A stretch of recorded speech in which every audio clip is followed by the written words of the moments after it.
শিৱসাগৰ জিলাৰ বান পৰিস্থিতি কিছু উন্নতি হৈছে যদিও দৰিকা নদীৰ পানী বৰ্তমানেও বিপদ সীমাৰ কিছু ওপৰেৰে বৈ থকাত এতিয়াও বহু সংখ্যক গাঁও বানত প্লাবিত হৈ আছে।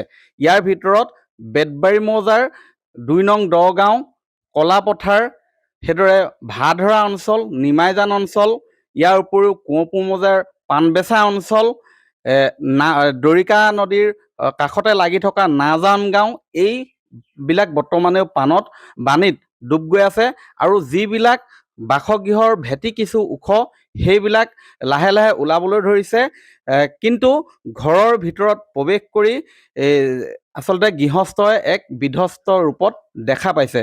মই এটা বাসগৃহলৈ আহিছোঁ, ইয়াৰ ভেটিটো ওলাইছে, কিন্তু ইয়াৰ এই ঘৰটোৰ বাৰীখন বৰ্তমানেও সম্পূৰ্ণ দেখুৱাইছোঁ। সেই পৰিৱেশ এয়া হৈছে এই বাসগৃহটোৰ মই দেখুৱাইছোঁ বাহিৰৰ পৰিৱেশ বৰ্তমানেও এনেধৰণে ডুব গৈ আছে। সেইটো গঁৰাল দেখিছে এটা, সেইটো বৰ্তমান পানীত এতিয়াও প্লাবিত হৈ আছে।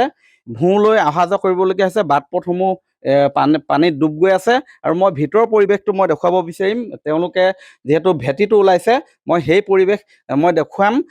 বাসগৃহত উপস্থিত আছোঁ আৰু এয়া পৰিৱেশটো মই দেখুৱাইছোঁ। ঘৰত বোকা ইতিমধ্যেই বানে বিধ্বস্ত কৰি থৈ গৈছে। মই দেখুৱাম, পৰিয়ালৰ ভাষ্য ল'ম, কিন্তু তাৰ পূৰ্বে মই পৰিৱেশটো দেখুৱাইছোঁ। এতিয়া বহু পৰিমাণে বোকা পলস এনেকৈ ধৰণে ৰৈ গৈছে। এইবিলাক সা সামগ্ৰী মই দেখুৱাইছোঁ। পৰিৱেশ শিৱসাগৰৰ এয়া নাওজান গাঁৱৰ যি দৃশ্য, নাওজান গাঁৱত এতিয়া কেতবোৰ বাসগৃহৰ যদিও শুকাইছে, ঘৰৰ ভিতৰৰ পৰা পানী ওলাইছে, কিন্তু পৰিৱেশটো এয়া। দাদা, মই আপোনাৰ ভাষ্য ল'ম, কিন্তু তাৰ পূৰ্বে পৰিৱেশটো দেখুৱাইছোঁ। এই বেৰখন চাওক, পানীয়ে কি ধৰণে বিধ্বস্ত কৰি থৈ গ'ল। সেই এনেধৰণে এক দিন কটাইছে। আৰু এয়া পাছফালটো এতিয়াও বুৰি আছে। অকণমান ওচৰলৈ আহিব দাদা। আপোনাৰ নামটো? মোৰ নাম মোহন মেছ। হয়, কেনেকুৱা ধৰণে ক্ষয় ক্ষতি কৰিলে? আপোনাৰ কিছুমান বস্তু লোকচান হ'ল, পানী কাৰেণ্টত, কাপোৰ কানি গ'ল, তিতিলে, এতিয়া সেইবোৰ বচাব নোৱাৰিলোঁ। তাৰপিছতে মানে কি গেছ চেছ কিছুমান উপঙি গ'ল, ধৰিব নোৱাৰিলোঁ। এই বেৰবিলাক আগৰ পৰাই ফুটা হৈ আছিলে? নহয়, পানীয়ে কৰিলে। এইটো দেখিছা নাই, যিমানটো মানে বস্তুটো পানীটো দাগ আছে, সিমানটো স্পীডত পানী আহিছে। ইয়াত চবৰে ঘৰ বুৰিছে? চবৰে বুৰিছে, আৰু পিছলৈ আৰু মানুহৰ বহুতো লোকচান হৈছে। এতিয়াও ডুব গৈ আছে? ডুবি আছে। তুমি এনেই চাই আহিব পাৰিবা।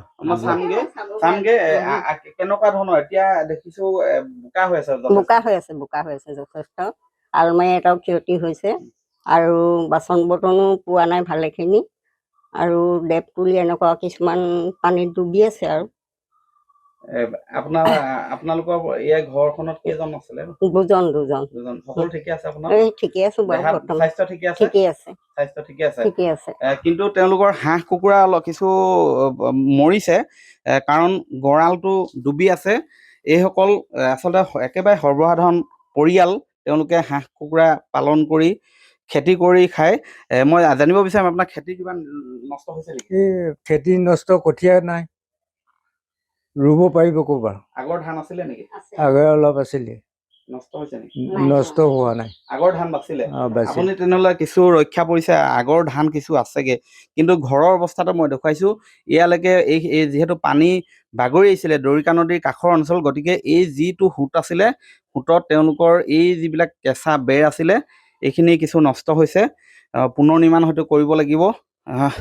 মই দেখুৱাইছোঁ। এতিয়াও ঘৰৰ ভিতৰত এনেধৰণৰ পৰিৱেশ, আৰু এনে এখন ঘৰৰ ভিতৰত তেওঁলোকে যিহেতু থাকিব নোৱাৰিব এইকেইদিন, বোকা হৈ আছে যথেষ্ট, কিছু সময় লাগিব।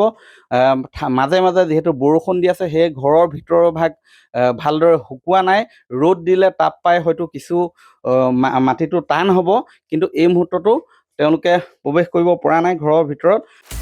আপুনি বিচৰা বাতৰি পাব কেৱল নিউজ 18 এপত। নিউজ 18 এপ ডাউনলোড কৰিবলৈ স্কেন কৰক এই QR কোড।